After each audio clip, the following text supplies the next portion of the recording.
So ayun guys, magluluto ako ng himbabao. Tapos talagyan natin ng kamatis. Tapos konting alamang.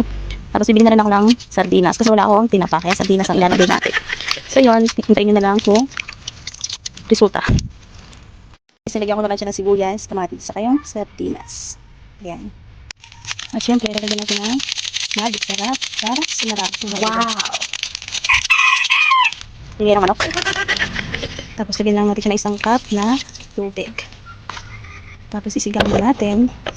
Siyempre takpan. Siyempre, hindi ang kalan. Diba? Tayo na natin pumulo at siyempre maluto. Is kasi yung ilalagay ko, lalagay ko siya ng alamang. Alamang ilalagay ko. So ito guys. Kasi alat naman kasi yung alamang kapagay ko ng alamang ilalagay ko. Para lahat ng lasa kaysa asin. So ayun na guys. Diba? Ulam na. Ang basis lang dyan is yung sardinas. Kunin ako ng sardinas tapos yung isa kong kamatis.